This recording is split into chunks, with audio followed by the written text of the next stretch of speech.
اللہ اکبر. طالب علم ہوتے ہیں بڑے زبردست، اپنے علیحدہ ان کے فنون ہوتے ہیں. استاد سے کہا استاد جی مٹھائی کھانی، تو استاد نے کہا پیسے ہیں؟ کہنا پیسوں کی ضرورت نہیں، ویسے کھلا دو. مٹھائی کی دکان تھی بہت بڑی. تو استاد حیران ہو گئے کہ یہ کیسے لائے گا، اس سے تعلقات ہوں گے. نہیں نہیں، ویسے مٹھائی مل جاتی ہے. ہاں کیا چیز کھائیں گے جی؟ کہا بالوشاہی کھا لو. ٹھیک. اس کے پاس چلا گیا، باتیں چیتیں شروع کی. اس کو کہتا ہے اس دن میرا ماموں یا نانا عمرے سے آ گیا. تو اس نے پوچھا کیا کہلایا؟ کہا ایک سرما لایا ہے، بہت اچھی سرما، بہترین سرما ہے، لیکن اس کی آنکھ میں ڈالنے کے بعد 2-3 منٹ تک آنکھ بند رکھنی پڑتی ہے اور بہت تکلیف ہوتی ہے، لیکن پھر کبھی بھی آنکھوں کا درد نہیں ہو. اس نے کہا میری آنکھوں میں روز سوزش ہوتی ہے. کہاں ہے؟ کہا یہ ڈالو. اس نے سرما ڈالا، چپ چاپ بیٹھ گئے. یہ بالوشاہی کا پورا برتن اٹھا لایا. استاد نے کہا کم وقت یہ تو جائز نہیں ہے. کہا نہیں وہ دیکھ نہیں رہا ہے. کہا دیکھے یا نہ دیکھے بالکل غیر ہے، واپس لے جاؤ. فن تھا اس کے پاس. یہی ہیلا اور یہی فہم اگر درست کر دیا جائے تو بہترین صلاحیتیں ظاہر کرتے ہیں. فقہا کس کو کہتے ہیں؟ فقی کہتے ہیں اس کو ہے جو مشکلات کا راستہ نکالے، شریعت کی حد بھی نہ ٹوٹے اور آدمی گناہگار بھی نہ ہو جائے.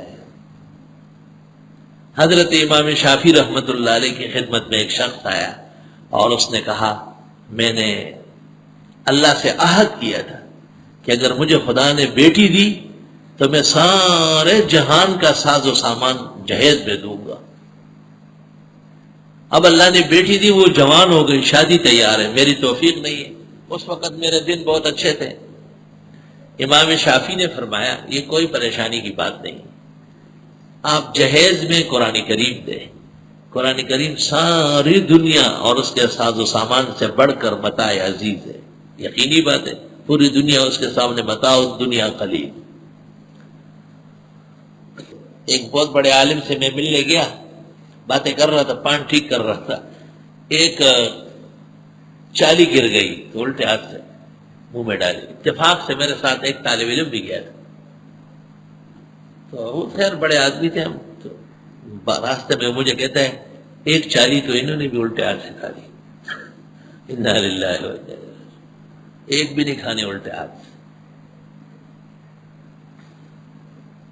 ایک عالم باورچی خانے میں، اپنے گھر کے باورچی خانے میں کچھ کھڑے کھڑے چک رہا تھا. تو اس کی چھوٹی بچی نے شور مچایا کہ ابو کھڑے ہو کے کھا رہا ہے.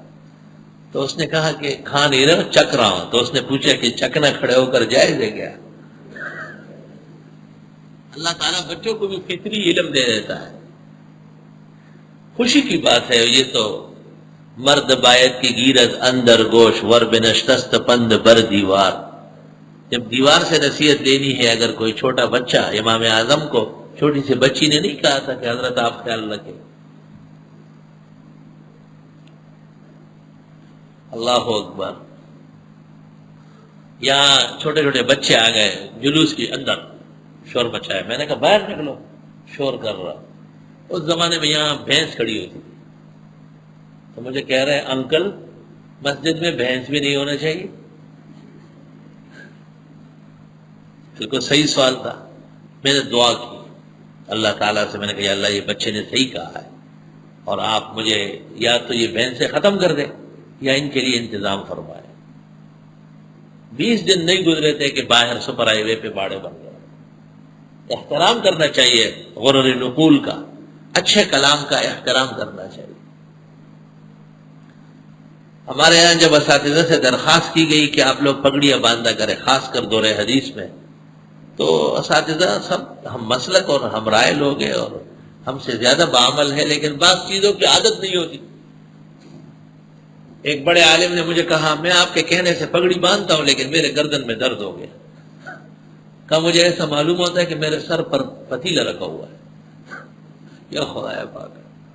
میں نے تیل بھیجا، اس طالب علم کو بھیجا کہ اس کو مالش کرو. اس نے کہا نہیں 8-10 دن تک میں پگڑی نہیں اوڑوں. تو ایک استاد دارالحدیث جا رہے تھے بغیر پگڑی کے. میں سامنے آیا، میں نے کہا اس طرح ٹھیک نہیں ہے، آپ پگڑی باندھا کر.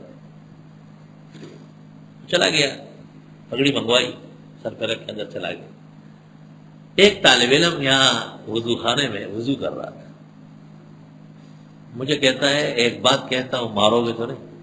میں نے کہا نہیں. کہا ان سے خدا نے پگڑیاں چھینی ہے, آپ کیسے اڑا سکتے؟ اللہ نے ان سے پگڑیاں چھینی. لا الہ الا اللہ, بالکل اسی طرح. کہا آپ خواہ بیمار ہو جائیں گے, طبیعت خراب رہے گی, اور کم غم ہے آپ کے کہ اب یہ بھی فکر لگ گئی کہ جی استاد بغیر پگڑی گئے. بس آپ نے مسئلہ بیان کیا, چھوڑیے. ان سے پگڑیاں اللہ نے چھینی ہے. میں نے آئندہ اجلاس میں ذکر کیا, استاد نے اس دن سے اہتما کا کون تھا لیول میں مڑکوئی ہوں سب غریب دا خیر خبر کڑی ہے یا سوکتے یا وڈیر شیطان تھے میں وڈیر لوے عبد الرحمن نے پتا سے قدر نہ پوئی گئی. جناب نبی کریم صلی اللہ علیہ وسلم کی خدمت میں جب آیات نازل ہو جاتی اور جبریل چلے جاتے, وہ آپ کے سینے میں محفوظ ہو جاتی, زبان پر جاری ہو جاتی, اور اس کا فہم اور ادراک سہل ہو جاتا.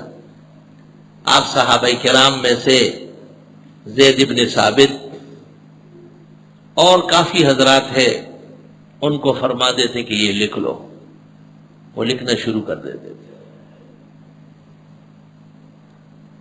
قرآن مجید کی 114 سورتیں اور 6000 سے زیادہ آیات وہ نازل ہوئی اور آپ لکھواتے تھے. ہاں وہ ایک قسم وحی کی میں نے بیان کی کہ جس میں جبریل یعنی وحی کا فرشتہ انسانی شکل میں ہو جاتا, سامنے بیٹھ کے صحابہ بھی دیکھ رہے تھے, بات کر رہے تھے. احادیث کا نزول اس طرح ہوا ہے, اور کبھی کبھی حضرت صلی اللہ علیہ وسلم کی بشریت مزمحل کر کے اور آپ کو ملکوت کے ساتھ ملا لیتے تھے. آنکھیں بند ہو جاتی اور صرف آپ آواز سنتے, وَهُوَ أَشَدُّهُ عَلَيَّ, آپ فرماتے یہ بہت سخت قسم کی ہوئی, کیونکہ بشریت مزمحل ہو جاتی اور صفات ملکوت آپ پر طاری کر دی جاتی. اور قرآن کریم آپ کے قلب پر كَذَلِكَ لِنُثَبِّتَ بِهِ فُؤَادَكَ, لِنُثَبِّتَ بِهِ فُؤَادَكَ, آپ کے دل میں اس کو جمانا ہے. قلب رسول پر نزول ہوا. قرآن کریم کا نزول اس دوسری قسم میں ہے. ویسے تو نبی دیکھ لے اور جائز کہے تب بھی وہی ہے, خواب دیکھے وہ بھی وہی ہے, لیکن یہ دو قسمیں بہت بڑی ہیں. احیانا یاتینی کسلسلۃ الجرس, ایسا لگتا ہے جیسے زمین پر زنجیر رگڑا جاتا ہے اور اس سے ایک آواز پیدا ہوتی ہے.